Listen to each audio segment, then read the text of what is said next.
Аускультация легких. Аускультация относится к методам объективного исследования, заключающихся в выслушивании звуков, образующихся в организме или теле пациента в результате деятельности внутренних органов с последующим их анализом и суждением о состоянии этих органов на основании характеристики выслушиваемых звуков. Основоположником современной аускультации является французский врач Рене Лайенек, который в начале XIX века разработал и ввел в широкую клиническую практику современные основы аускультации. Он был разработчиком первого деревянного стетоскопа. Он ввел основные понятия бронхиального и везикулярного дыхания, их изменений при основной патологии, а также добавочных дыхательных шумов, таких как хрипы, крепитация, шум трения плевры. На сегодняшний день мы традиционно различаем два вида аускультации. Это прямая или непосредственная аускультация и непрямая, опосредованная, или некоторые авторы используют термин посредственная аускультация, имея в виду, что для нее используется определенный инструмент – стетоскоп или фонендоскоп. Прямая аускультация представляет собой технику, когда врач прикладывает к телу пациента непосредственно свое ухо. В современной медицине эта техника практически в настоящий момент не используется. Основная причина, которая привела к этому, это современные взгляды о негигиеничности данного метода. Также к отрицательным сторонам данного метода является невозможность выслушивания некоторых областей тела человека, таких как надключичные ямки, подмышечные ямки, а также сложность в точной, максимально детальной локализации выслушиваемых аускультативных явлений, поскольку ушная раковина значительно больше приемной камеры фонендоскопа или стетоскопа, который в настоящий момент используется. Однако существуют и положительные стороны у данного метода. Это в первую очередь простота использования, поскольку если мы забыли где-то свой стетоскоп или фонендоскоп, то и проводить аускультацию нечем. А в случае крайней необходимости всегда можно приложить и ухо. С другой стороны, опять же, положительной стороной является отсутствие искажения выслушиваемых звуков, поскольку ухо прикладывается непосредственно к грудной стенке. А при непрямой аускультации, опосредованной, звук, проводящийся по воздушному столбу, находящемуся в чаще всего резиновых трубках стетоскопа или фонендоскопа, также эти вибрации распространяются на материал этих трубок, и поэтому в зависимости от его свойств и длины трубок звук может искажаться.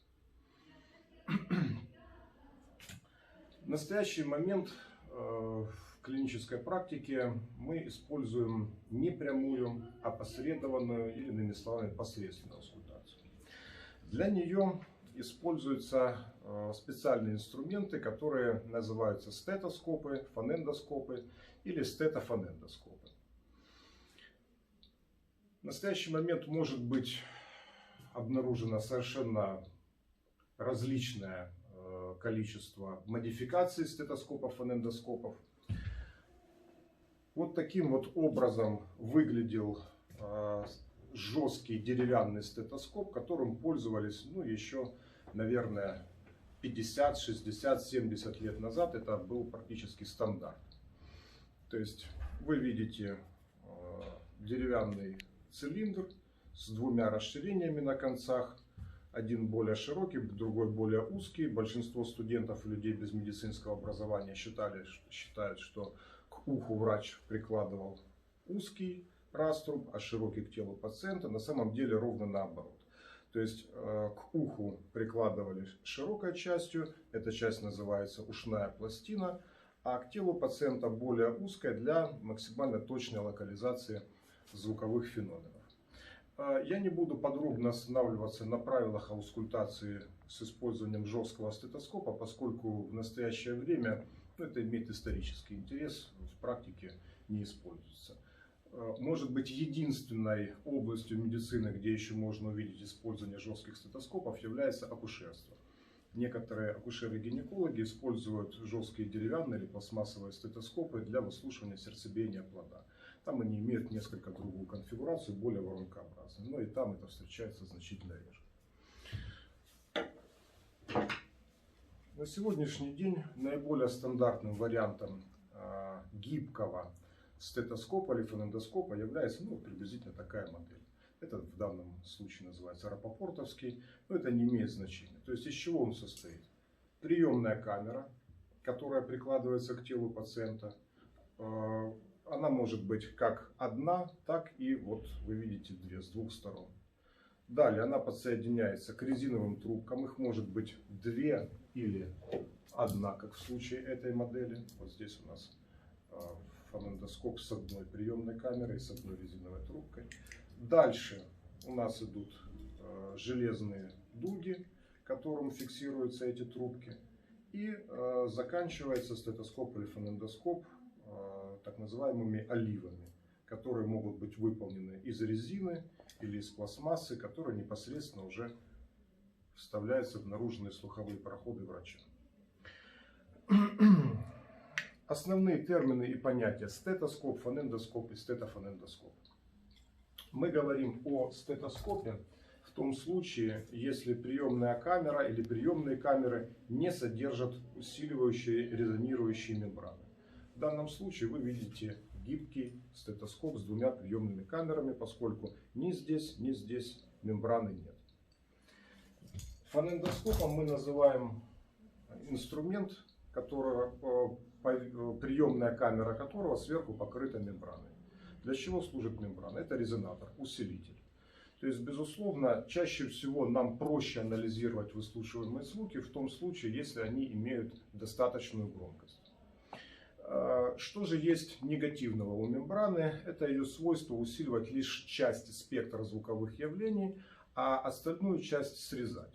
Поэтому некоторое время назад, еще 10-15 лет назад, достаточно много критики было в сторону фонендоскопов из-за именно искажения. Однако мир не стоит на месте, мы движемся вперед, меняются материалы, меняются технологии использования. И в настоящий момент мы не запрещаем, не относимся отрицательно к использованию фонендоскопов.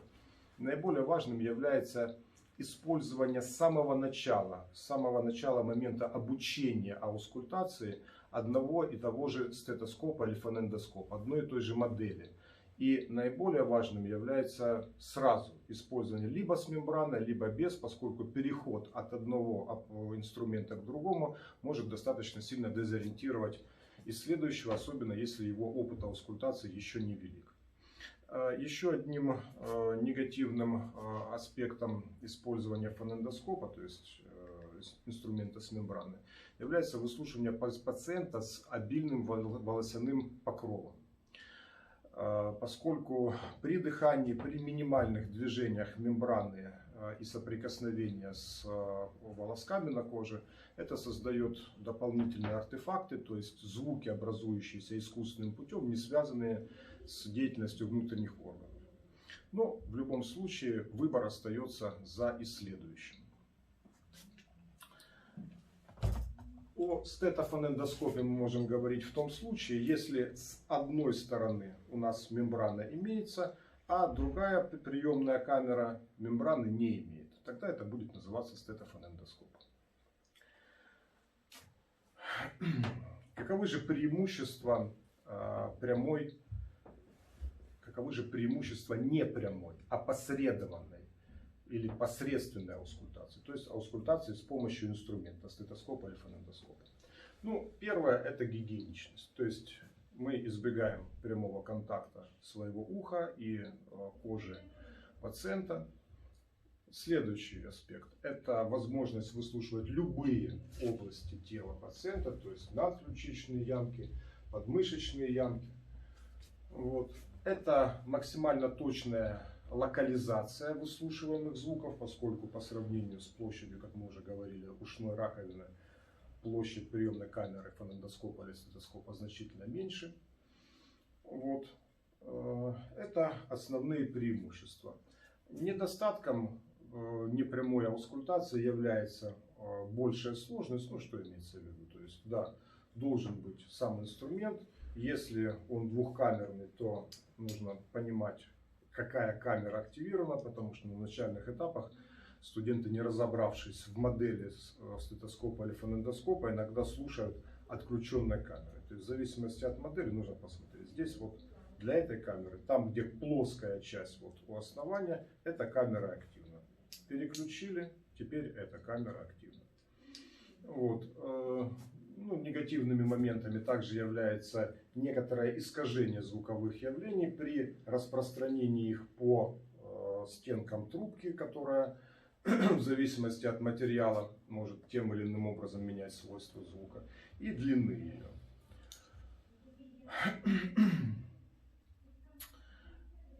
Требования к помещению, в котором проводится аускультация. Они такие же, как и требования к помещению, в которое проводится перкуссия. То есть в первую очередь это максимальная тишина. Поскольку если в помещении присутствуют какие-то посторонние звуки, то аускультация может быть сведена на нет. Следующим требованием является помещение должно быть теплым, поскольку если помещение прохладное или тем более холодное, то пациент, которого для исследования мы должны попросить раздеться до пояса. Это необходимое условие. Через какое-то время, охладившись, он может начать дрожать, у него появляется мышечная дрожь, и мы можем выслушивать артефакты, связанные с фибриллярными мышечными сокращениями во время аускультации.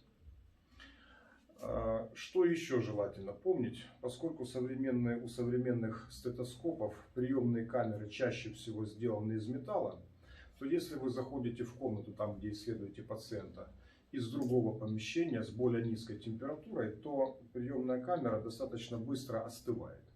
И даже если в самом помещении тепло, то прикладывание к поверхности тела охлажденной или холодной приемной камеры может вызвать локальные мышечные фибриллярные сокращения, которые опять же могут принести нам артефакты. Поэтому рекомендуется перед исследованием согреть приемную камеру фонендоскопа или стетоскопа в руке. Естественно, что рука должна быть теплая. Что же касается положения, в котором мы должны выслушивать пациента. Если его состояние удовлетворительное и пациент может свободно находиться в вертикальном положении, то мы можем использовать два положения: либо стоя, либо сидя на стуле. Положение стоя для нас, как для исследующих, является более удобным. То есть мы позже можем попросить пациента повернуться к нам лицом или спиной, сами можем сделать вокруг него необходимые перемещения. Вот. Однако необходимо помнить о следующих рисках. Проводя аускультацию, для качественного выслушивания мы просим пациента дышать глубоко открытым ртом. В зависимости от нашего опыта и сложности аускультативной картины, это требует большего или меньшего времени. Таким образом, глубокое дыхание в некоторых случаях может вызывать у пациента явление гипервентиляции с развитием головокружения, а в некоторых случаях даже обморока. Поэтому необходимо минимизировать эти риски для предупреждения возможной травматизации пациента, если он вдруг начнет терять сознание. То есть на что нужно обратить внимание? Ну, на общее состояние. То есть если состояние средней тяжести или тяжелое, то, конечно, пациента нужно выслушивать сидя, если он может сидеть. Другая ситуация. Вы оцениваете как удовлетворительное, однако вы видите, у вас пациент пожилого или старческого возраста. То есть таких пациентов тоже лучше выслушивать сидя. Почему? Потому что чем старше пациент, тем выше риск и встречаемость атеросклеротических поражений сосудов головного мозга, и у пациента головокружение может возникнуть резко, внезапно. Также нужно обращать внимание на молодых худощавых пациентов с низким артериальным давлением. При расспросе, который предшествует другим объективным методам исследования, таким как перкуссия, аускультация, если вы получили жалобы на головокружение, эпизоды потери сознания, то каким бы нет в медицине понятия хорошего состояния, да, то есть при удовлетворительном состоянии все равно желательно выслушивать сидя. Если же вы не обнаружили никаких рисков и собираетесь стандартно проводить аускультацию в положении пациента стоя, то рекомендовано вам, как исследующему врачу, занять положение справа от пациента, когда вы находитесь перед ним. Попросите пациента стать ровно. У студентов с ограниченным опытом исследований очень часто происходят казусы, где право, где лево. Что значит справа от пациента? Это там, где право у пациента или там, где право у врача. Нужно запомнить простое правило. В русском языке существует речевой оборот, его сейчас редко употребляют, по правую руку от. То есть найдите правую руку пациента и станьте возле нее. Это будет справа от пациента. То есть, когда вы находитесь, когда пациент к вам обращен лицом, вы занимаете положение по правую руку пациента, то есть справа от него. Когда вы переходите к выслушиванию задней поверхности грудной клетки, повернитесь, пожалуйста, сюда, вы занимаете, соответственно, положение по левую руку пациента или по левую руку от него, слева. Почему именно так? Большинство методик разрабатывается под правшей, потому что большую часть населения составляют правши. Поэтому, находясь таким образом, человеку, держащему, исследующему, врачу, держащему стетоскоп или фонендоскоп в правой руке, значительно проще двигаться и выполнять необходимые манипуляции во время проведения методики. Если же вы являетесь левшой, то вы можете занимать противоположное положение, это допустимо, то есть в первую очередь здесь преследуется удобство. Повернитесь, пожалуйста, ко мне лицом. Какие рекомендации необходимо дать пациенту для того, чтобы выполнить качественную аускультацию? Максимально простая инструкция. Подышите глубоко открытым ртом. Для того, чтобы выслушать и качественно охарактеризовать и вариант основного дыхательного шума, и в случае наличия добавочной дыхательной шумы, рекомендовано глубокое дыхание через рот. Технически аускультация значительно проще перкуссии. Почему? Потому что, в отличие от перкуссии, при аускультации мы оцениваем звуки, являющиеся естественными, то есть образующимися в результате функционирования внутренних органов. Тогда как при перкуссии мы искусственным образом продуцируем эти звуки, а потом уже их оцениваем.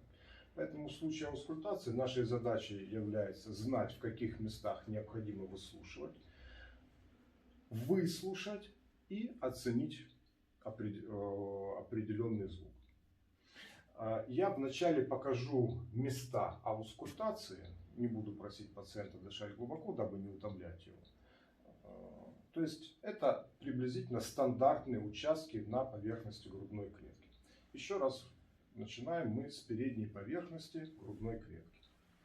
Начинаем мы с области надключичных ямок, где проецируются верхушки легких. Здесь и здесь. Так же, как и при сравнительной перкуссии легких, здесь используется принцип выслушивания на строго симметричных участках грудной клетки. Так же, как при сравнительной перкуссии, желательно,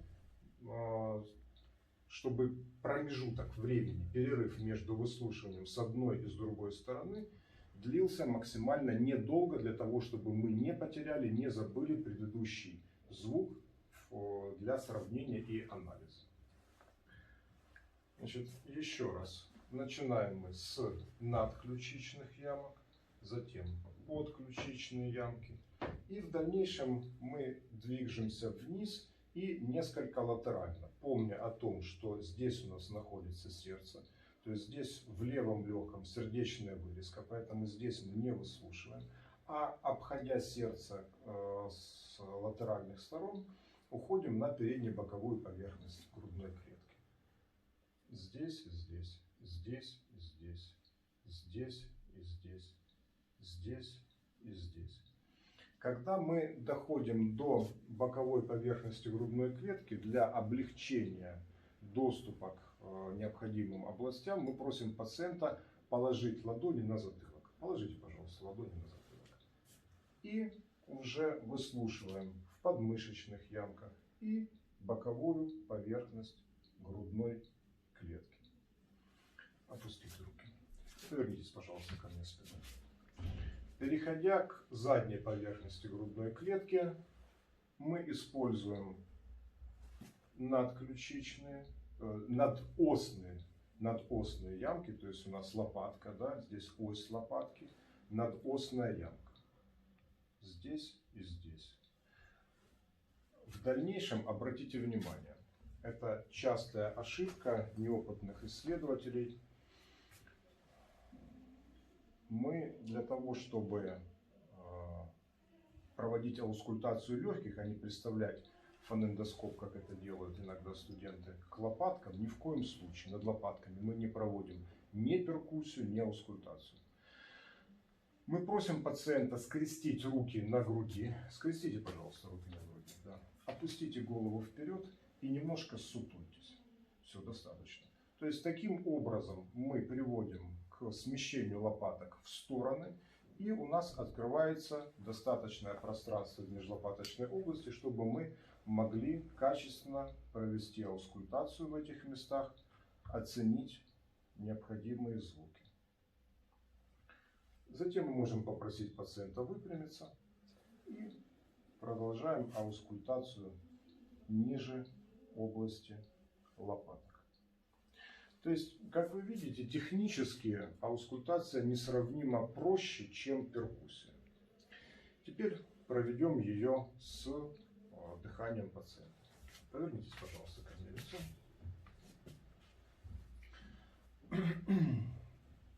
Во многих руководствах рекомендуется во время аускультации придерживать пациента одной рукой за плечо. Ну, для чего? Что если в случае все-таки возникшей гипервентиляции он начнет покачиваться или терять сознание, чтобы мы его могли удержать. Ну, это лучше, чем ничего, но все-таки вы должны понимать, что если вдруг эти события развиваются, то удержать человека, теряющего сознание одной рукой, крайне затруднительно, даже если вы находитесь в хорошей физической форме. Поэтому при малейших сомнениях в отношении того, что у пациента может развиться головокружение в процессе исследования, исследовать пациента, проводить аускультацию в положении сидя. Это максимально безопасно. У вас нет жалоб на головокружение? Сознание не теряете? Сейчас слабости нет?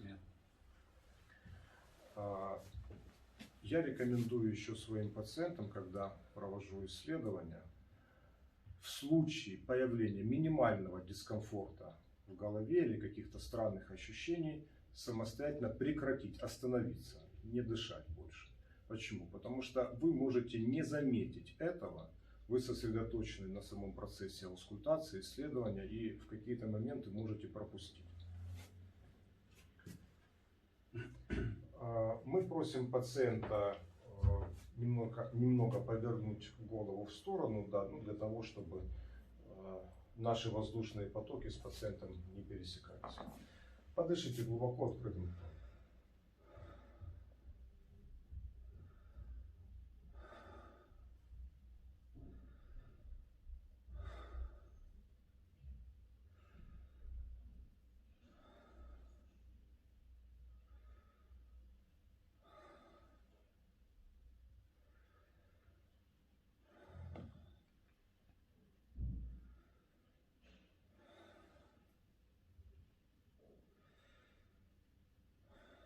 Передохните, пожалуйста.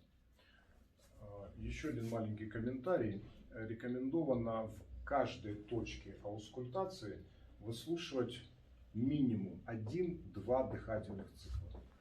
Для студентов, которые только приступают к обучению, я рекомендую в каждой точке выслушивать не менее 2 дыхательных циклов, иначе одного, с моей точки зрения, будет недостаточно для хорошего понимания, оценки. Не просто, что мы слышим звук, а что же мы слышим. Для этого тоже требуется время и опыт. Положите, пожалуйста, руки на затылок. Подышите глубоко открытым ртом.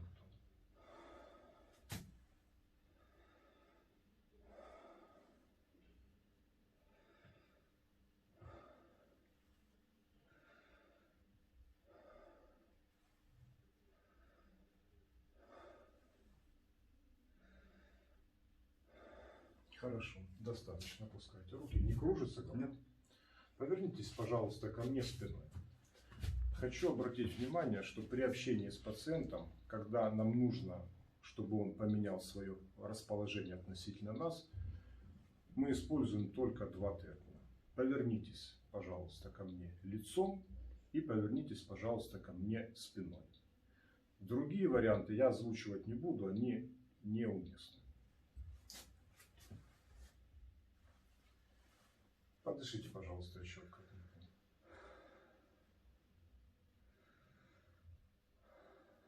Скрестите, пожалуйста, руки на груди, голову опустите вперед, немножко сутулитесь и подышите.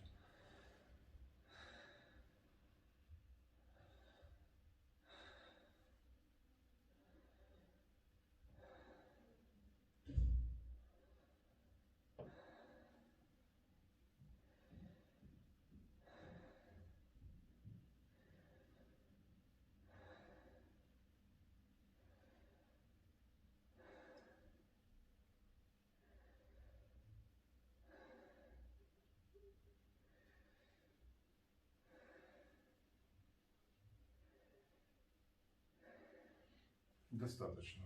Хорошо, спасибо. Присядьте на стул, пожалуйста. В случае, если мы выслушиваем пациента в положении сидя, то обычно мы рекомендуем пациенту расположиться таким образом, чтобы он либо был развернут лицом к спинке стула. Повернитесь, пожалуйста, ко мне спиной на стуле. Сядьте. Так бы верхом, да. Вот. То есть сзади вот в таком положении. Мы можем сами подойти и выслушивать спереди. Либо если это табурет или стул, то есть стул без спинки, то положение стандартное. Просто пациент опирается ладонями о свои колени. Хорошо.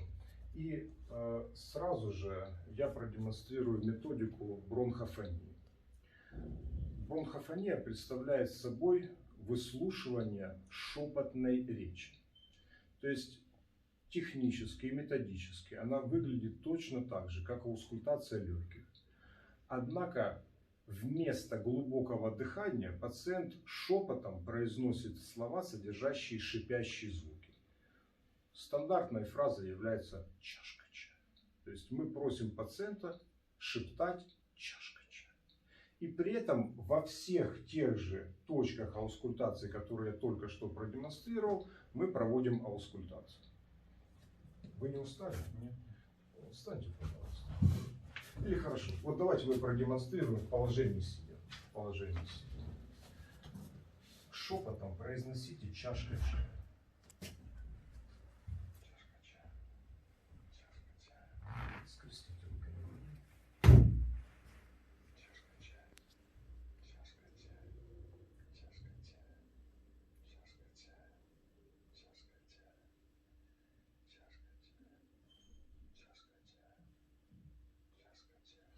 Теперь повернитесь, пожалуйста, к этому лицу. Тоже присядьте. Чуть-чуть голову вправо прогните, влево. И еще.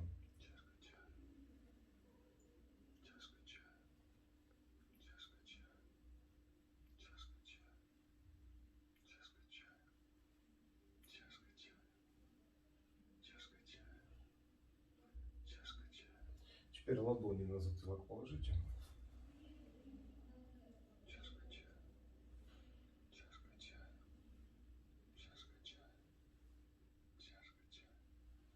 Хорошо. Спасибо. Одевайтесь. Теперь поговорим немного о теоретических аспектах аускультации. Что же мы выслушиваем? В первую очередь мы должны определиться в основных и добавочных или дополнительных дыхательных шумах. Мы выделяем два основных дыхательных шума. Это везикулярное или альвеолярное дыхание и бронхиальное или же ларинготрахеальное. То есть это два термина, имеющие синонимы. Везикулярное дыхание, по классическим представлениям, которые заложил еще Лайнек, образуется в альвеолах вследствие вибрации их стенок во время вдоха и наполнения их воздухом. А также выслушивается в самом начале выдоха, когда их воздушность уменьшается, но вибрация стенок еще сохраняется. Везикулярное дыхание выслушивается в течение всего вдоха и самого начала выдоха.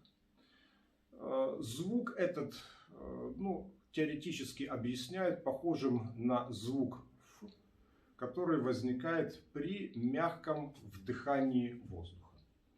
У здорового человека везикулярное дыхание должно выслушиваться над всей поверхностью легких, то есть над всеми теми точками аускультации, о которых мы сейчас говорили и которые я демонстрировал.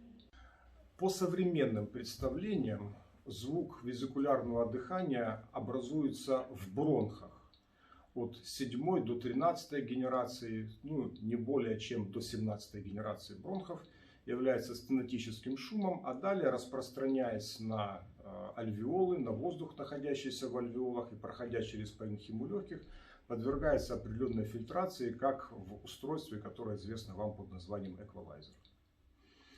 В отличие от везикулярного дыхания, бронхиальное, или по месту образования более правильно его называть ларинготрахеальное, образуется при прохождении воздуха через голосовую щель в гортани и бифуркацию трахеи.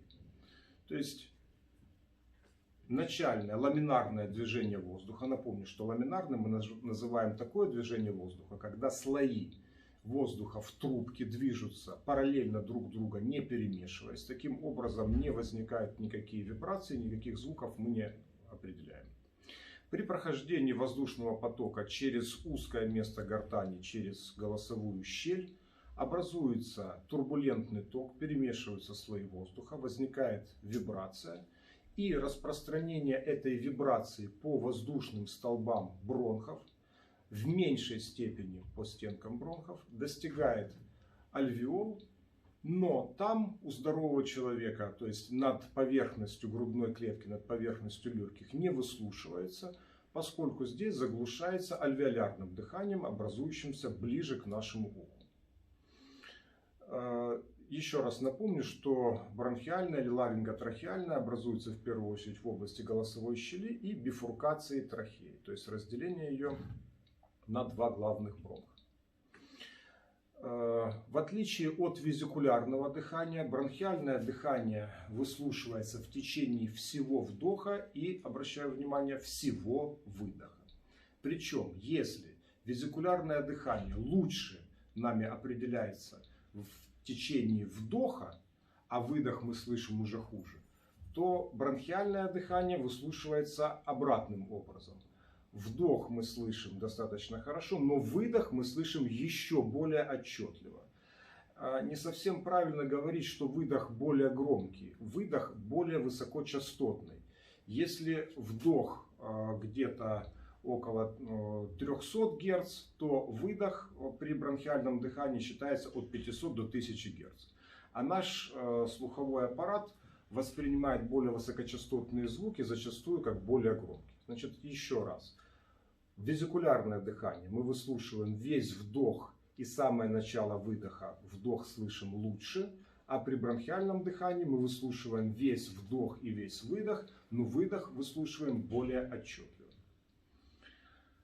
Необходимо помнить, что бронхиальное дыхание у здорового человека выслушивается лишь в некоторых областях.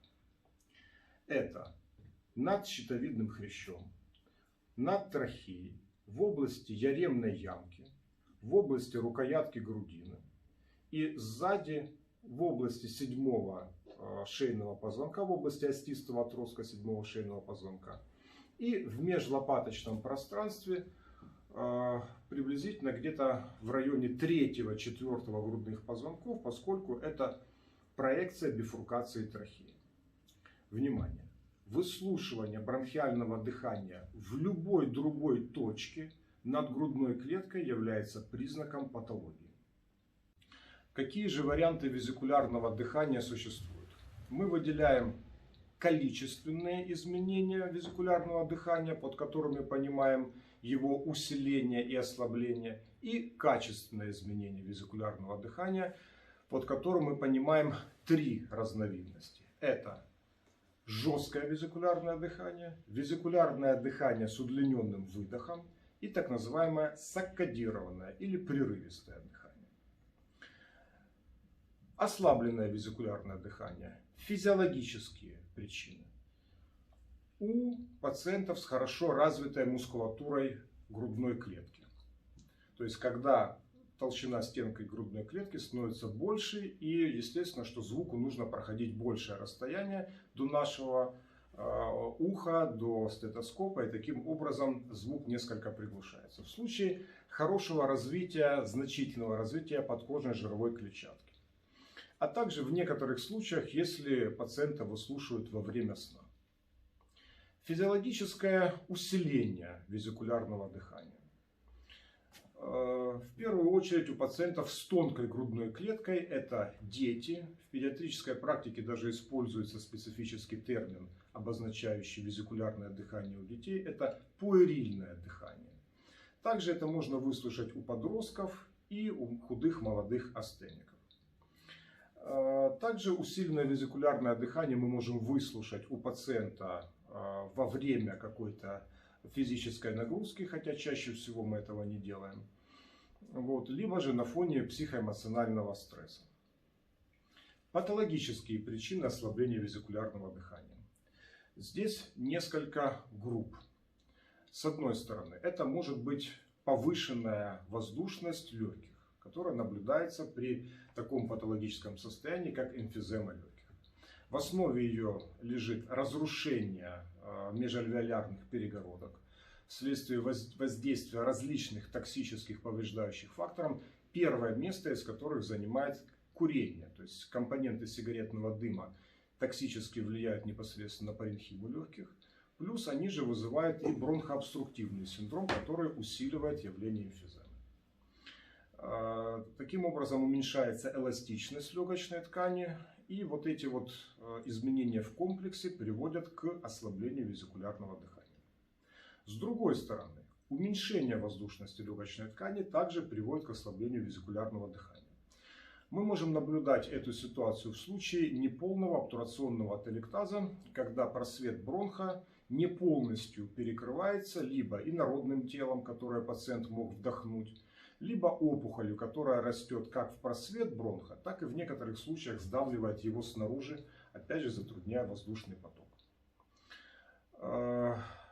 В случае неполного компрессионного ателектаза, хотя мы для компрессионного ателектаза не выделяем понятие полный или неполный, но здесь мы подразумеваем что? При скоплении либо воздуха в плевральной полости, то есть состояние, которое, как вы помните, мы называем пневмоторакс, либо жидкости, хоть воспалительного генеза, хоть невоспалительного, которое мы называем гидроторакс. Расширяющаяся плевральная полость поддавливает соответствующее легкое, и если в каком-то из участков его мы все-таки наблюдаем ситуацию, когда какое-то количество воздуха там еще сохранено, и, что очень важно, сохранена проходимость, то в этой области мы можем выслушать ослабленное визикулярное дыхание. Следующая ситуация. Это пропитывание стенок альвеол воспалительной жидкостью, например, в первой стадии крупозной пневмонии, или невоспалительной жидкостью, что наблюдается в случае отека легких. Следующая группа причин – это высокое состояние диафрагмы, которое наблюдается при повышении внутрибрюшного давления, которое может наблюдаться на фоне метеоризма, то есть когда в кишечнике скапливается большое количество газов, либо при асците, то есть скоплении в брюшной полости свободной жидкости, которая чаще всего возникает на фоне портальной гипертензии. Также ослабление визикулярного дыхания может наблюдаться в случаях повреждения элементов грудной клетки, таких как, например, перелом или ушиб ребер. Из-за болевого синдрома пациент щадит поврежденную сторону. Это приводит к уменьшению дыхательной экскурсии и ослаблению визикулярного дыхания. С другой стороны, это может наблюдаться при воспалительных изменениях в межреберных мышцах, то есть миозит, в поражении межреберных нервов, межреберная невралгия, вот, а также при сухом, то есть фибринозном плеврите, когда вследствие воспаления лисков плевры на их поверхности образуется, откладывается фибрин, и при дыхательной экскурсии усиливается трение, вызывая болевые ощущения и опять же рефлекторное щажение поврежденной половины грудной клетки. Теперь то, что касается патологического усиления везикулярного дыхания. Здесь причин немного. Чаще всего это две причины. Это либо выслушивание, проведение аускультации у пациентов с дыханием Кусмауля. Как вы помните, ранее мы говорили об этом. Это так называемое большое шумное дыхание Кусмауля, которое возникает у пациентов с развитием тяжелого тканевого ацидоза, то есть смещение pH в кислую сторону. Наиболее частые причины такого состояния это диабетическая кетоацидотическая кома, это уремическая и печеночная кома. И еще одним фактором, одной причиной патологически усиленного везикулярного дыхания является так называемое викарное или заместительное дыхание. Это ситуация, когда часть паренхимы легкого поражена, вовлечена в какой-то воспалительный процесс. И в этом месте наблюдается ослабление везикулярного дыхания, то есть функция легких здесь нарушена. Поэтому близлежащие здоровые участки легочной ткани компенсаторно берут на себя большую функцию, и поэтому здесь может быть выслушано более громкое, усиленное везикулярное дыхание. Такая же ситуация может наблюдаться в случае хирургических вмешательств, когда производится удаление одной доли легкого, называется лобэктомия. В некоторых случаях даже целого легкого, называется пульмонэктомия. Тогда оставшиеся доли легкого берут на себя большую функцию, и компенсаторно над ними мы выслушиваем усиленное везикулярное дыхание. Что же касается патологического бронхиального дыхания или патологического ларинготрахеального дыхания. Еще раз напоминаю, что мы будем думать о том, что здесь имеется какая-то патология, если мы выслушиваем бронхиальное дыхание в любой другой точке грудной клетки, кроме описанных выше нормальных мест, где бронхиальное дыхание может выслушиваться в норме. Каковы же условия появления патологического бронхиального дыхания? Первая, наиболее частая причина – это наличие уплотнения легочной ткани. Вторая причина – это появление патологических полостей в легких, которые соединяются с вентилирующим бронхом. И в первом, и во втором случае вторым необходимым условием является наличие свободной проходимости бронхов, поскольку где бы над грудной клеткой мы не выслушивали патологическое бронхиальное дыхание, необходимо понимать и помнить о том, что место его образования не меняется. Это по-прежнему область гортани и бифуркации трахеи. Просто в этих патологических случаях образовавшийся в области голосовой щели и бифуркации трахеи звук, передаваясь, проводясь по воздушному столбу бронхов, вместе либо уплотнения легочной ткани, либо наличие патологической полости усиливается, а образование везикулярного дыхания в этих же местах уменьшается, затрудняется, иногда полностью прекращается. И таким образом мы выслушиваем усиление, резонанс бронхиального дыхания в месте патологии. Каковы же это какие клинические состояния могут к этому приводить? Воспалительная инфильтрация легочной ткани. Классика. Это вторая стадия крупозной пневмонии. Во вторую стадию крупозной пневмонии альвеолы полностью заполнены эксудатом. Их расправление и спадение в течение дыхательного цикла полностью отсутствует. Колебания стенок альвеол не наблюдается. А звук, образовавшийся на уровне гортани, проводясь по воздушному столбу бронхов к этому месту уплотнения, здесь усиливается, и мы над пораженной долей, над пораженной областью выслушиваем так называемое инфильтрационное патологическое бронхиальное дыхание. Схожая ситуация может наблюдаться в случае инфаркт пневмонии. То есть это ситуация, когда вследствие тромбоэмболии ветвей легочной артерии произошло кровоизлияние в паренхиму легких. Легкие альвеолы пропитались, наполнились кровью. То есть ситуация морфологически чем-то схожая. То есть также жидкость в полости альвеол, но другого состава. Также это может наблюдаться при инфильтрационных формах туберкулеза. Что касается некоторых случаев компрессионного ателектаза.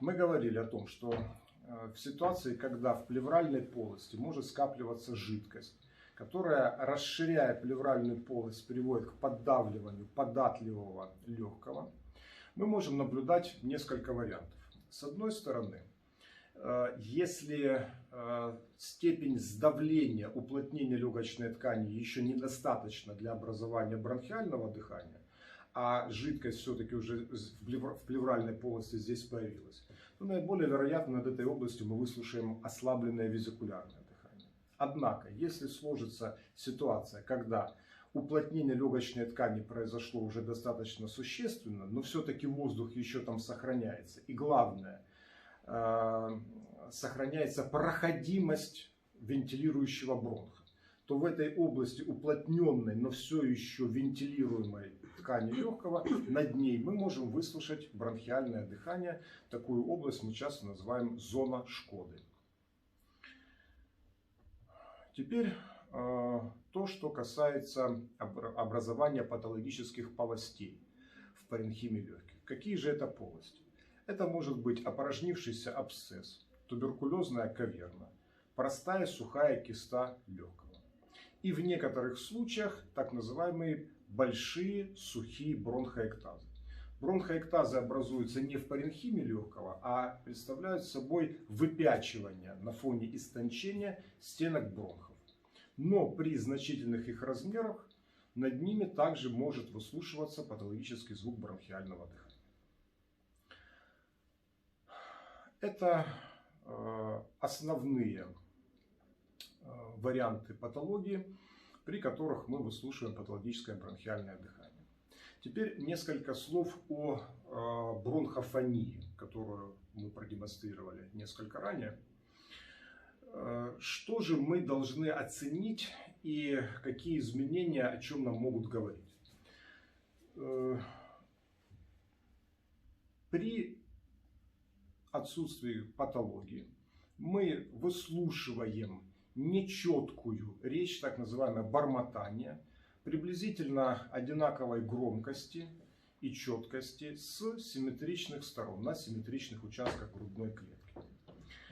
В случае усиления с одной стороны мы будем думать о той патологии, обратите внимание, чтобы опять все не перечислять, которая наблюдается при появлении бронхиального дыхания. Поскольку усиление одностороннее бронхофонии, так же как и рассматриваемого ранее голосового дрожания, чаще всего свидетельствует об уплотнении легочной ткани, либо о образовании в паренхиме легкого полости, гладкостенной полости. Кстати, условием выслушивания бронхиального дыхания над гладкостенными полостями, о которых мы говорили, каверна туберкулезная, опорожнившийся абсцесс, сухая простая киста, бронхоэктазы, является диаметр этой полости, превышающий 4 сантиметра. Так вот, патологическое усиление бронхофонии свидетельствует обычно либо об уплотнении легочной ткани, либо о формировании в ее паренхиме патологических полостей. Ослабление же бронхофонии чаще в своей основе имеет те же причины, внимания, что и появление ослабленного везикулярного дыхания. Чтобы опять же не повторяться, не проговаривать все эти причины. На этом мы закончим данный фрагмент видеолекции.